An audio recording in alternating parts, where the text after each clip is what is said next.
है कि आपको कॉन्स्पिरेसी कहीं ज्यादा डीप रूटेड है? देखिए, बेहतर होता कि हिंडनबर्ग ने ये पूरा जो उनका रिप्लाई था सेबी को, नोटिस के रिप्लाई में इन्होंने जो अपना जवाब दिया, यदि वो इलेक्शन के पहले आता बेहतर होता, तो ये पूरा अदानी का मामला क्लियर होता था, स्पष्ट होता था, और ऑपोजिशन पार्टीज का जो कमजोरी है और जो उनका भूमिका है इस मामले में, वो उसका उजागर होता था। अभी वो नहीं हुआ। ये मामला इसलिए एक्सपोज हो गया है क्योंकि हिंडनबर्ग के रिप्लाई में इन्होंने दो पार्टीज को इन्वॉल्व किए। एक था एक फंड, वो फंड का नाम है एक कपल के जो अलग अलग नाम है, called the mark Kingdon and एनला चेन। हस्बैंड अमेरिकन है, वाइफ चाइनीज अमेरिकन है, एनला चेंग। तो और कोटक का एक इन्वेस्टमेंट फर्म है, overseas investment firm. Special purpose vehicle इसके लिए था, खास इस काम के लिए वो स्थापित किया गया, यानी Kotak investment India opportunity fund. और वो ये जो था, और कुछ इन्होंने कुछ काम दूसरा किया ही नहीं है, सिर्फ अदानी ट्रेड शेयर्स को ट्रेड करने के लिए ये मार्क और एंगला के ऑन देयर बिहाफ उस काम के लिए सिर्फ, और बाकी कोई कुछ काम नहीं था।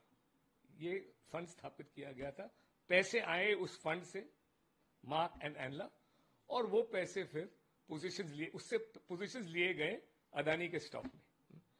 हिंडनबर्ग का जो भूमिका था वो सिर्फ ये था कि वो एक रिसर्च अदानी ग्रुप पर एक रिसर्च रिपोर्ट तैयार करे, उनके पूरे वर्किंग्स का विश्लेषण करके एक रिपोर्ट तैयार करे, जो इन लोग ने रिलीज किया था ट्रेडिंग पोजीशंस लेने के बाद। वो बड़ा महत्वपूर्ण है क्योंकि पहले वो पोजीशंस लिए हाई प्राइस पे, रिपोर्ट हाथ में आया और फिर वो रिलीज किए। उससे अदानी के शेयर्स गिरने शुरू हो गए, काफी लॉस हुआ अदानी के मार्केट कैपिटल में, और हमारे जो रिटेल इन्वेस्टर्स हैं उनको भरपूर लॉस हुआ है। तो ये चाइनीज, और सबसे महत्वपूर्ण बात जो है इस ये औरत मैडम चेंग, वो अमेरिका में उसके ऊपर जांच हो रहा है। किस चीज पे जांच हो रहा है? कि वो एक जासूस है, चाइना के लिए बहुत बहुत पहुंची हुई औरत है और जासूस है। यानी वो दो बड़े बड़े कंपनीज को स्थापित किए, जिसके जो कंपनीज का मकसद था चाइनीज के स्वार्थ को प्रमोट करना, चाइनीज के जितने भी इंटरेस्ट थे, जो भी उनके बिजनेसेस थे, और चाइनीज रिपब्लिक का अच्छा छवि बनाना वहां पे।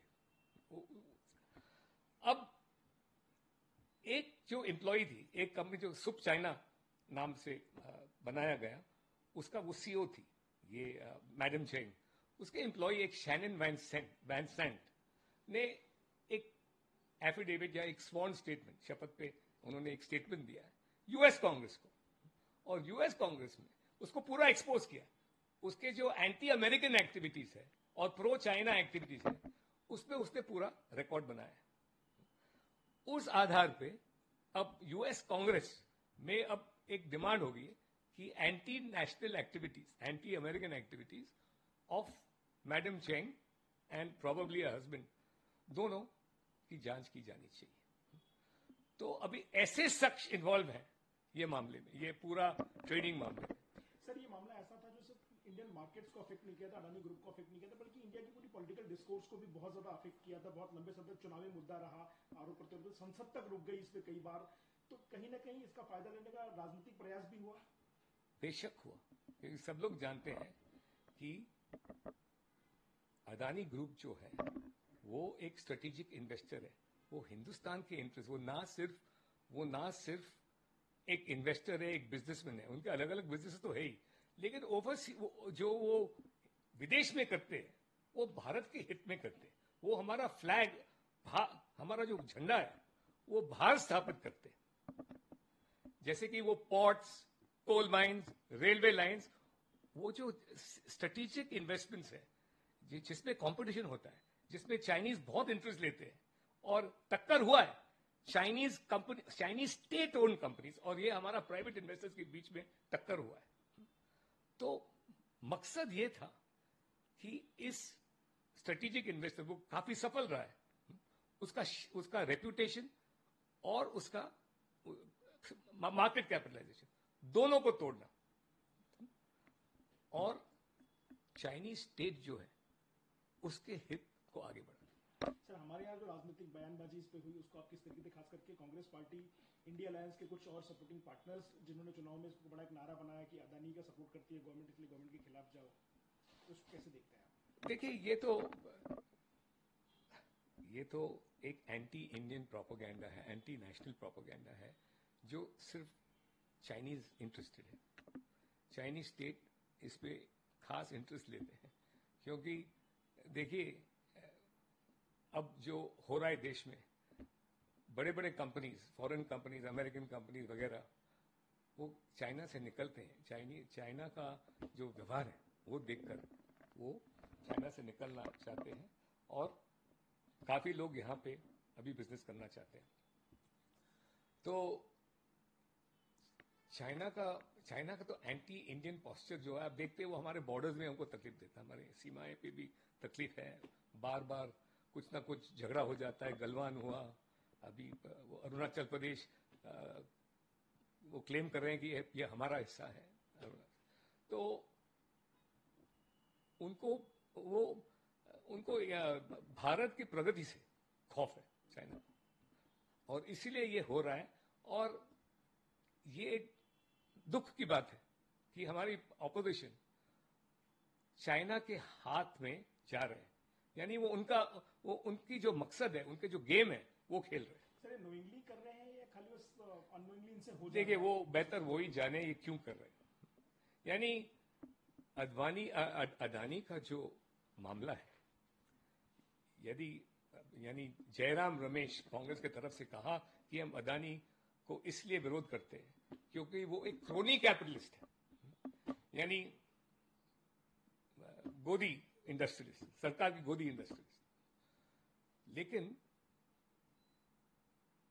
ये मामला जो है वो सुप्रीम कोर्ट के पास इस समय पेंडिंग है। सुप्रीम कोर्ट ने पार्शियल इंटरनल रिपोर्ट दिया भी है इसके बारे में। फाइनल रिपोर्ट 1-2 मुद्दे पे आना है बस, बाकी 5-6 जो मुद्दे थे जो सुप्रीम कोर्ट ने खुद क्वेश्चन फ्रेम किए थे कि फलाना क्वेश्चंस पे सेबी ध्यान दे, वो तो अभी खत्म हो गया। 1-2 इश्यूज पेंडिंग है फिर भी, और क्लीन चिट दिया गया अदानी ग्रुप, फिर भी ये बार बार क्यों दोहरा रहे हैं? 5 इश्यूज पे तो हार गए, अभी 1-2 इश्यूज रह गए, बार बार क्यों दोहरा है?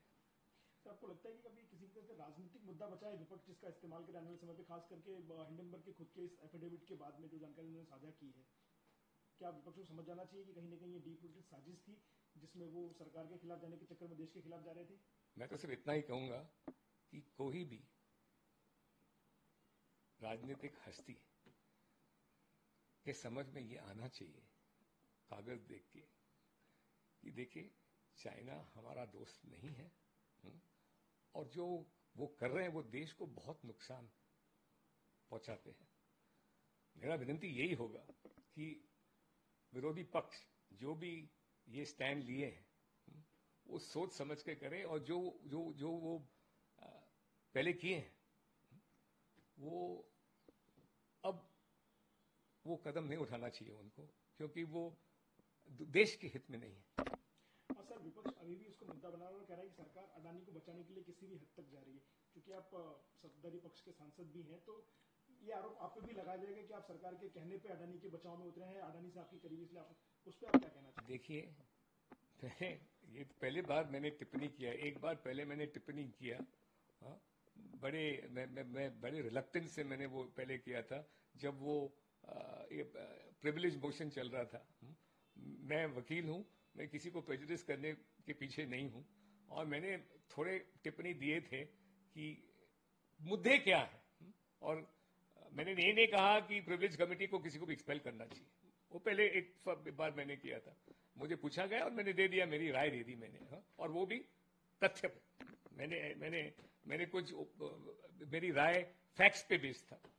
दूसरा, ये दोबारा सेकंड टाइम है जब मैंने कुछ कहा है अदानी के, और वो भी हिंडनबर्ग रिपोर्ट के आधार पे। यदि हिंडनबर्ग रिपोर्ट का नहीं निकलता, हिंडनबर्ग का जवाब, रिपोर्ट नहीं, हिंडनबर्ग का यदि शो कॉज नोटिस, सेबी का शो कॉज नोटिस का जवाब हमारे हाथ में नहीं आता, तो मैं ये चाइनीज कपल के बारे में सोच भी कैसे सकता। तो वो कुछ भी कहे वो ठीक है। देखिए, जब उनको फैक्ट्स के कुछ जवाब नहीं है तो वो पर्सनल अटैक्स, व्यक्तिगत अटैक्स कर रहे हैं। करने दीजिए, मेरा तो विवेक क्लियर है।